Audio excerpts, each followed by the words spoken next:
नमस्कार, आप live cities देख रहे हैं। मैं हूं जय शुक्ला। बिहार में एक बार फिर से एक ऐसे खौफनाक मर्डर की घटना को अंजाम दिया गया है जिसने पूरे बिहार को कपा कर रख दिया है, हिला कर रख दिया है। अब देखिए, बिहार में मर्डर कोई बड़ी घटना नहीं रह गई है। लोगों को लगने लगा है कि मर्डर तो बिहार में आम सी बात हो गई है, लेकिन मर्डर जिस तरीके से हो रहा है, चिंता की बात वो है। बिहार में पिछले कुछ दिनों का अगर हम आंकड़ा निकाल कर देखें तो बिहार में ताबड़तोड़ मर्डर की घटनाओं को अंजाम दिया गया है। और ये तमाम घटनाएं पुलिस प्रशासन को न सिर्फ चुनौती देती हैं, बल्कि सरकार के उस दावे को भी खारिज करती हैं जिस दावे में ये कहा जाता है कि अपराधी या तो बिहार छोड़ दें, नहीं तो मार दिए जाएंगे या जेल में चले जाएंगे। अब देखिए, बिहार के हाजीपुर में क्या नहीं हो गया। बिहार के हाजीपुर में एक ऐसी घटना को अंजाम दिया गया, इस तरीके से एक युवक का मर्डर किया गया जिसने सनसनी मचा दी है। एक लड़का जो पटना दवाई लेने के लिए आ रहा था, उसे 6 लेन पुल पर रोका जाता है। उसे पहले घेरा जाता है और घेर कर चारों तरफ से ताबड़तोड़ गोलियां चलाई जाती हैं और उसके पेट और दिमाग को छलनी छलनी कर दिया जाता है। तस्वीर हम सबसे पहले आपको दिखाते हैं और इस तस्वीर के बाद आपको सुनवाते हैं कि क्या कुछ मृतक का भाई कह रहा है, क्या कुछ एसपी साहब कह रहे हैं, किस प्रकार इस घटना को अपराधियों ने अंजाम दिया है।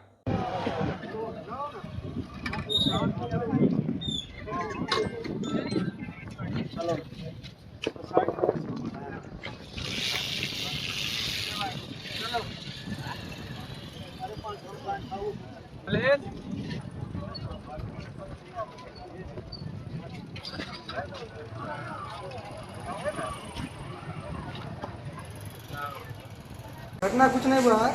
ये लड़का जो है अंशुमान सिंह 22 साल उम्र है। ये कच्ची दिघा जो नया पुल जो बन रहा है उधर से जा रहा था, तो चेचर गांव का आलोक सिंह नाम का वो लड़का है। अभी 2025 में सोना लूट कांड किया था बंगाल में, तो पता करवाइएगा, विदुपुर थाना में मालूम चल जाएगा। वही इसको घेर के वहाँ पे मार दिया। कितना गोली मारा है आप लोग देखे ही, 6-7 गोली मारा है। पहले पीछे से 4 व्हीलर से धक्का मारा है, उसके बाद रोक के जितना गोली था सारा उतारा है इसके अंदर। ये कैसे सकते हैं? हाँ, कौन गाड़ी से थे? मोटरसाइकिल से था। आलोक सिंह नाम है, कैनरा बैंक है, चेचर चौक के आगे में, उसके दाहिना साइड में, बाएं साइड में गली है, अंदर में उसका घर है। क्या करते थे? ये स्टूडेंट था, पढ़ता था कौन क्लास में? 12 में। कहाँ पढ़ता था? यही चेचर में। हाई स्कूल में? हाँ, अरे नया पुल बना है, आदमी पुल पर फोटो खिंचाने नहीं जाता है। देखिए कितना दूर है। क्या पुरानी रंजिश वगैरह भी है क्या? पुरानी रंजित है, उसको पकड़ेगा पुलिस ही ना पूछेगा उससे कि पुरानी रंजित है कि क्या है। कोई भी रंजित है, इसका क्या मतलब, हत्या कर देगा। हाँ, हत्या का आप कौन है उनके? पहले से हम भाई हैं उनके। पहले से विवाद हुआ था क्या? पहले तो कोई भी बात नहीं था। या छोटा मोटा नोक झोंक होगा तो छोटा मोटा नोक झोंक का ही सजा है सम्राट के सरकार में। देख लीजिए, पर्टिकुलर जाति को यहाँ टारगेट किया जा रहा है। तो अपना यहाँ का कौन है? तेजस्वी यादव है ना, उनसे थोड़ा गुहार रहेगा कि इस पर थोड़ा सा अपना देखेंगे और कुछ कर सकते हैं। राजपूत का बच्चा मरा है, यादव का मरता तो आ जाते तुरंत में, देख लें अपना थोड़ा सा, नहीं तो बाद में जो होगा तो होगा। खून के बदला खूने होगा, कोई दिक्कत नहीं है, डाल दीजिएगा। आज दिनांक 19 अगस्त को लगभग 2 बजे के आसपास जो कच्ची दरगाह बिदुपुर लेन है उसके 32 नंबर पाया के पास एक गोली मारकर हत्या करने का मामला सामने आया है। जो मृतक है उनका नाम है अंशुमन कुमार, पिता है सुनील कुमार सिंह। ये चेचर थाना बिदुपुर के रहने वाले हैं। एक आदमी और जो घायल है इसमें, इस घटना में, उसका नाम है रोशन कुमार। इनके पिता है जगदेव राय, ये भी चेचर के रहने वाले हैं। जो प्राथमिक देखने से पता चल रहा है कि जो मृतक है उनको 3 गोलियां लगी हैं, 2 पेट में गोली लगी है, 1 सर में गोली लगी है। और जो बाइक है जिससे एक्सीडेंट भी हुआ है यहाँ पर, और इस संबंध में हम लोग आगे पूछताछ कर रहे हैं। जो एफएसएल टीम है उसने घटनास्थल पर कुछ 3 खोखे बरामद किए हैं और जो बॉडी है उसको पोस्टमार्टम के लिए भेजा जा रहा है। अभी कार्रवाई की जा रही है। तो जैसा कि आपने देखा और सुना है, बिहार के वैशाली की यह घटना है। वैशाली में एक बार फिर से अपराधियों का कहर टूटा है। हाजीपुर में बुधवार को दिन दहाड़े एक युवक की गोली मारकर हत्या किए जाने के बाद सनसनी फैली है। घटना कच्ची दरगाह बिदुपुर 6 लेन पुल के पाया नंबर 32 के आसपास की बताई जा रही है। बताया जा रहा है कि बाइक से जा रहे युवक को बदमाशों ने कथित तौर पर घेरा और गोली मारकर मौके से फरार हो गए। घटना के बाद 6 लेन पर लोगों की जो भीड़ जुटी, उसकी तस्वीरें आप देख पा रहे होंगे।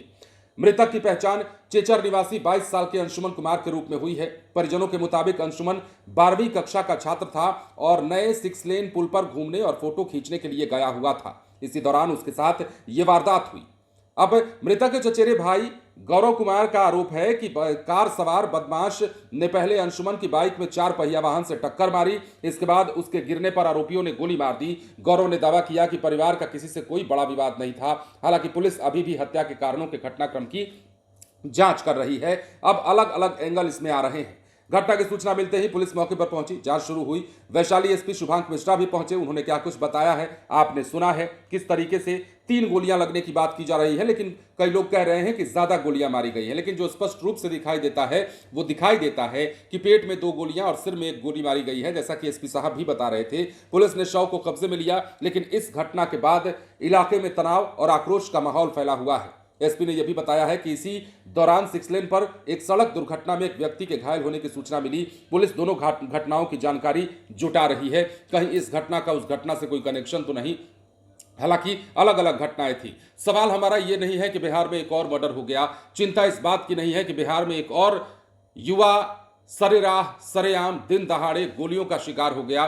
चिंता इस बात को लेकर है कि बिहार में ताबड़तोड़ ऐसा कोई एक दिन नहीं जिस दिन मर्डर की घटना को अंजाम ना दिया जाता हो।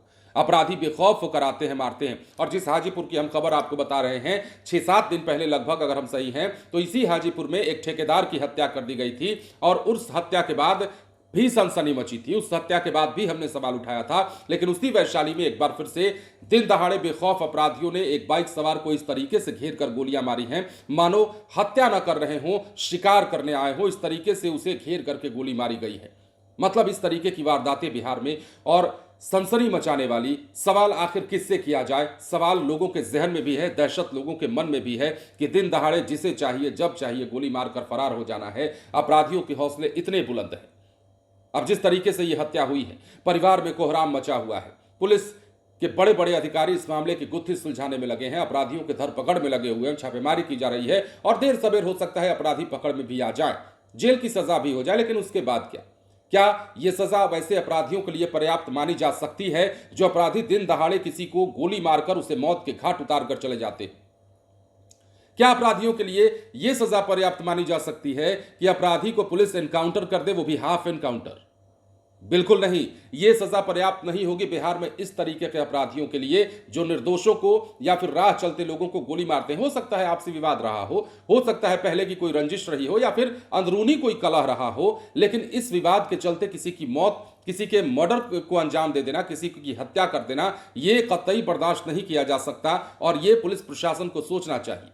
बिहार में जिस तरीके का तांडव मचाया हुआ है अपराधियों ने, यह बिहार के लिए भी चिंता का विषय है। और जिस बिहार में उद्योगपतियों को बुलावा दिया जा रहा है, उस बिहार में यदि उद्योगपति भी आते हैं तो इस प्रकार की खबरें देख करके या इस प्रकार की घटनाओं से क्या उनके मन में दहशत नहीं फैलेगी? सवाल तो ये भी है। फिलहाल बने रहे लाइव सिटीज के साथ। धन्यवाद।